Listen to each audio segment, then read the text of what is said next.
Este vídeo é patrocinado pela Babel. Venom, a última rodada chegou aos streams e agora é a hora perfeita para revisar cada cena, explorando detalhes impossíveis de perceber nos cinemas. Prepare-se para uma jornada repleta de easter eggs, detalhes visuais, efeitos especiais e umas coisas que não fazem o menor sentido. Não! Em todos os detalhes que você perdeu, ou não, em Venom 3, a última rodada. Deixe o like e vamos para o vídeo. Meus filhos simbiontes me traíram. Tá. Null criou os simbiontes, foi traído e aprisionado por eles e agora passou milhões de anos esperando um tal Codex para finalmente se vingar. Finalmente um Codex foi criado. Mas peraí, se o Codex foi criado quando o Ed ressuscitou no primeiro filme, por que Null só resolveu procurar agora? O filme até tenta justificar, dizendo que Ed e Venom estão juntos há só um A ano. gente já tá junto há um ano. Sério, tudo isso em só um ano é ainda mais difícil de engolir. Null é apresentado em seu trono, fiel ao design de Venom 3. As espirais dos seguidores foram usadas no visual do Codex. Um bom detalhe visual. Nossa! O vilão, aliás, ganhou a voz de Andy Serkis, que também dirigiu o último filme. Enquanto isso, Ed está no UCM, se atualizando sobre um tal alienígena roxo. De alienígena roxo que se amarra em pedras. Essa cena apareceu no pós-créditos de No Way Home, mas foi totalmente regravada. Dá pra comparar lado a lado. Até o efeito de teletransporte foi refeito. Mas por quê? Era mesmo necessário? Ah, já tô cansado dessa merda de multiverso. Nem me diga. Essa coisa de multiverso foi merda atrás de merda. Meu Deus! O cara chegou no portal e você nem esboçou reação. A gente devia ter sido bartender.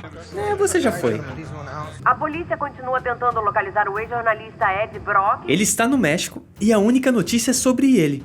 Quais as chances? Ed está sendo procurado pela morte do detetive Mulligan, lá do final de Tempo de Carnificina. E me proibiu de entrar em Nova York. A proibição foi levemente mencionado no primeiro filme. Amor, você teve que sair de Nova York. Eu não quero que tenha que sair de São Francisco. Nos quadrinhos, Ed sai de Nova York para evitar cruzar com o Homem-Aranha. Impressão minha? Ou o nome do bar é Portales, portais em português. Coincidência, Ed acabou de sair de um portal. Nós somos o Protetor Letal. Protetor Letal é uma referência direta à série de quadrinhos do Venom, após ele deixar Nova York. Ed perambula pelo México até chegar numa rinha de cães. Bora arranjar gente pra adotar esses cachorrinhos? Tom Hardy é embaixador de uma instituição de resgate de animais. Isso só pode ser uma piada com o famoso costume das mães mexicanas. Como vimos em Viva, a vida é uma festa. Sem beijinhos. Nós somos Venom. Diferente do primeiro filme, Nós somos Venom. Ed e Venom estão desalinhados. Sua frase de efeito sai toda errada, já que os dois parecem meio bêbados. Então ele cumpre a promessa. Eu vou comer todo bandido que aparecer no caminho. Falando nisso, pra onde vai a cabeça do Ed nessas horas? Pera. Perdi alguma coisa. Porque o Ed teve o trabalho de colocar um curativo na testa se era bem mais rápido dar uma lambida. Obrigado. E eu aqui preso com um super-herói que não voa. Você duvida? Não era exatamente isso que eu esperava. Achamos que vamos ver algo épico, tipo em King in Black, mas acabamos com algo mais Missão Impossível. Tom Cruise faz isso! Que isso? Tá faltando ator em Hollywood. Trouxeram o Barão Mordo para interpretar Strickland, um personagem que apareceu em Venom 1, volume 4. Pra quê? O cara nem resistiu. Sim, senhora. Só vai sobrar pedra e poeira. E as baratas? Um prenúncio da cena pós-créditos, onde vemos exatamente isso: pedra, poeira e uma barata com simbionte. Ok, ideia meio estúpida. Como isso funciona? Espero que não seja o único acesso, porque parece um prato cheio para acidentes. Ainda tem um elevador bem na entrada. E se não estiver, não dá certo? E antes do próximo detalhe, deixa eu te apresentar a Babel, um dos melhores aplicativos de aprendizado de idiomas do mundo. E sem exagero, pode mudar a tua vida. Vocês já sabem, aprender idiomas é essencial. Now you're traveling in mayonnaise. Então, olha só como funciona. Você escolhe entre um dos 14 idiomas disponíveis, fala português, quero aprender inglês. Configura suas metas e diz quanto tempo tem por dia. 15 minutos. É de boa, né? É tão divertido quanto jogar, só que no final você ganha algo pra vida toda. Falando nisso, tem jogos e podcasts para tornar o aprendizado ainda mais leve. Peraí que tô terminando esse daqui. How do I get to the Empire State Building? How do I get to the Empire State Building?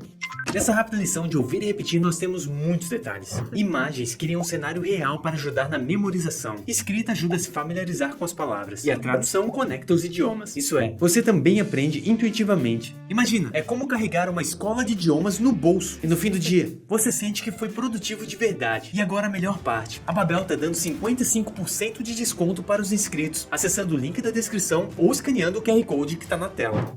Ela está usando a camisa do irmão, caso você seja burro e ainda não tenha notado que era ela no sonho.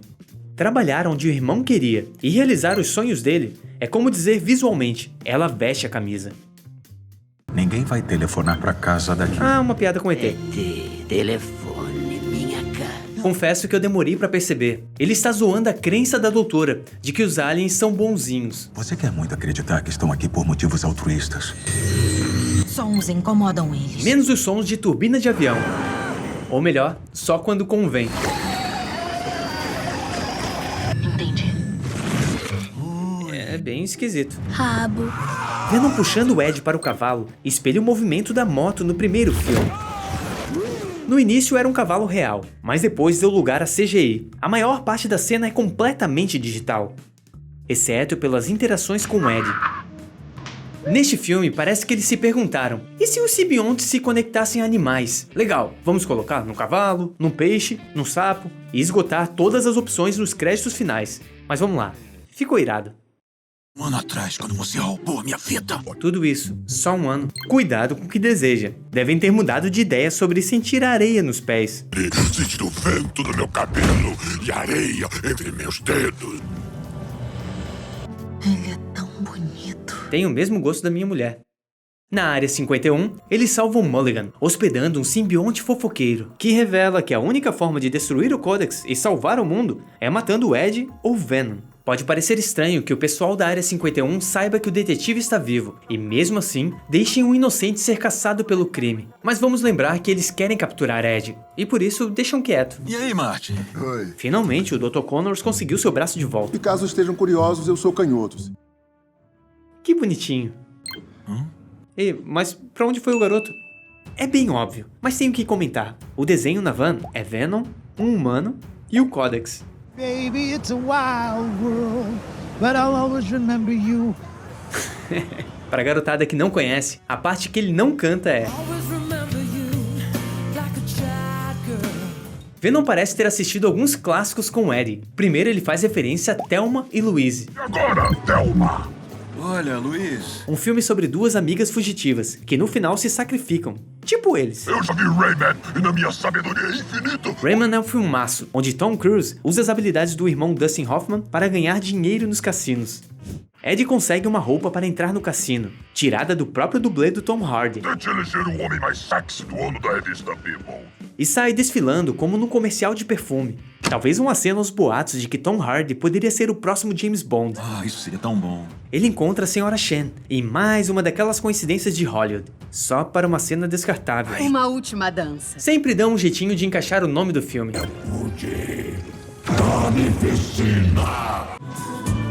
Cara, peraí. A última dança do título era com a Sra. Shen? Como é que vocês ensaiaram isso? É o que eu sempre me pergunto quando assisto musical.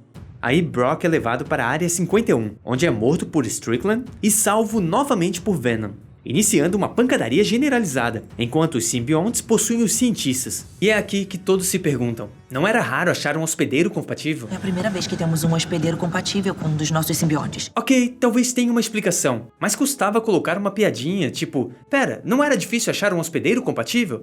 Logo depois, Brock escapa correndo descalço pelo vidro, no estilo John McClane em Duro de Matar. A luta continua do lado de fora, onde a família Hip está. Aliens! Alien invasion! Alien attack! Ed salvando as crianças é tão Homem-Aranha. Telefonou pra casa. Temos um vídeo completo de ET aqui no canal. Durante a batalha, Ed tem seu clássico momento na moto, enquanto o soldado Thompson perde as pernas. Nos quadrinhos, Flash Thompson perdeu as pernas na guerra antes de virar hospedeiro de um simbionte. Strickland é empalado, ecoando a morte de Ed. Certeza que isso é uma referência à pequena Miss Sunshine. Então Venom decide se sacrificar para salvar a humanidade. Ele arrasta os monstros até o ácido e faz sinal para Strickland ativar. Agora a dúvida, como Venom sabia disso? O funcionamento do ácido só foi mostrado para o espectador. Se bem que, se Venom tem acesso às memórias, ele pode ter aprendido com a doutora. No final, eles recriam a pintura de Michelangelo, com Deus e Adão. Ou seria ET? Afinal, é a mesma referência. Ed acorda sem o Venom. Algo pronunciado no pôster do filme, onde estão separados, olhando em direções opostas. É absolvido dos crimes e vai para Nova York. Eu nunca vou te esquecer, amigão. Coincidentemente, no UCM, as pessoas esqueceram um amigão da vizinhança aqui. Nos pós-créditos, o simbionte sobrevive hospedando-se numa barata, assim como Mania fez para escapar de uma bomba nuclear nos quadrinhos. Apesar das críticas, o filme foi um sucesso financeiro. Custou cerca de 120 milhões e arrecadou quase $500 milhão. Mas a franquia parece estar definhando. Tá definhando. Se a Sony for esperta, para por aqui. Pra mim, o filme entrega o que promete. É diversão descomplicada, ideal para comer pipoca, desligar o cérebro e passar um tempo. Afinal, o que você esperava? Só que também, pra mim, esse tipo de filme não funciona mais. Talvez por eu estar ficando velho, mas a falta de alma nesse filme, em Morbius, Madame Teia, me deixa vazio. Eu não sinto nada além de cansaço e fome. Mas como eu disse, eu não sou o público-alvo, e é importante saber diferenciar isso. Minhas críticas talvez nem façam sentido para quem ainda está na onda desse tipo de filme. Então comenta aí o que achou e se acha necessário uma continuação. E não deixe para amanhã. Acesse o link da descrição ou escaneie o QR Code que está na tela para aprender de verdade com a Babel. Um grande abraço, até a próxima.